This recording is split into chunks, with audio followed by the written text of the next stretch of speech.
आप देख रहे हैं खबर प्लस 100। आज की खास खबर शिवसेना शहर प्रमुख कार्यालय में उद्धव ठाकरे गढ़ के शिवसेना के पूर्व सांसद तथा शिवसेना सचिव एवं शिवसेना नेता माननीय विनायक जी राउत के आगमन बड़े जोरों शोरों के साथ हुआ। शिवसेना पार्टी प्रमुख एवं पूर्व मुख्यमंत्री उद्धव जी ठाकरे का आदेश पर शिवसेना शहर जिला शाखा के कार्यालय में बैठक संपन्न हुआ।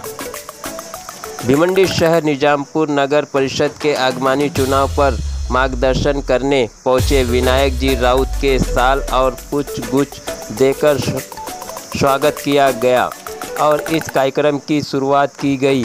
इस बैठक में शिवसेना पार्टी के सभी नेता पदाधिकारी मौजूद रहे। आइए देखते हैं इस खबर में। चित्र तर खूप सकारात्मक आहे। सुदैवाने सर्वोच्च न्यायालयाच्या मेहरबानीमुळे आज स्थानिक स्वराज्य संस्थांच्या निवडणुका होत आहेत। नाहीतर या कर्मदरिद्री महाराष्ट्र सरकारने मागच्या 3 वर्ष ह्या महाराष्ट्रामध्ये लोकप्रतिनिधींची जी निर्मितीच केली नाही, प्रशासकाच्या माध्यमातून जेवढं काही वाटोळं करता येईल तेवढं केलेलं आहे। आणि त्यामुळे होणाऱ्या या स्थानिक स्वराज्य संस्थांच्या निवडणुका त्याची प्रक्रिया सुरू झालेली आहे। शिवसेना उद्धव बाळासाहेब ठाकरे पक्षसुद्धा मोठ्या हिमतीने, ताकदीने आणि जबरदस्त आत्मविश्वासाने या स्थानिक स्वराज्य संस्थांच्या निवडणुका लढणार आहेत आणि जिंकणार सुद्धा आहे। या पद्धतीने आपण आपल्याला सांगितलं की भाजपाने आता गद्दार गटाच्या पुढाऱ्यांना तुरुंगात टाकण्याची तयारी केलेली आहे। नक्की कशा पद्धतीने? नक्कीच मला वाटतं की ज्या पद्धतीने मागच्या 6 महिन्यामध्ये अनेक प्रकल्पांना देवेंद्र फडणवीस मुख्यमंत्र्यांनी स्थगिती दिलेली आहे, अनेकांची इन्क्वायरी लावलेली आहे। विधानसभेमध्ये विधान परिषदेमध्ये सुद्धा संभाजीनगरच्या विट्स हॉटेलची उच्चस्तरीय चौकशी लावलेली आहे।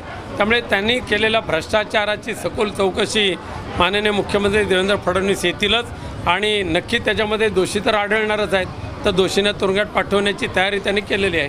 महाराष्ट्रात ज्याप्रमाणे आता राजकीय पटलावरचे एकजुटीचे वारे वाहत आहेत, या संदर्भात सामनामध्ये सुद्धा मोठ्या प्रमाणात वक्तव्य केले गेले आहे।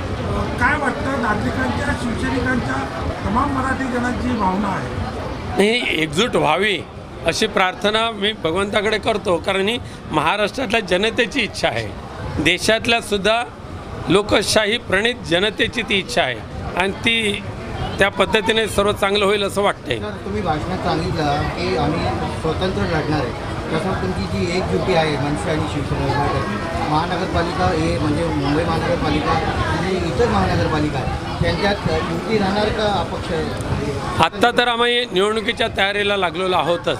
भविष्यामध्ये कोणाची युती होईल, काय होईल हे आत्ता सांगू शकत नाही, पण आम्हाला निवडणुका लढवायच्या आणि जिंकायच्या उद्देशाने मी कामाला लागलेलो आहोत। मनसेबरोबर राहणार युती? मनसेबरोबर युती झाली तर तो सोन्याहून पिवळं असेल, त्या मताचे आम्ही सगळेच जण आहोत, ती व्हायला पाहिजे अशी आमची इच्छा आहे।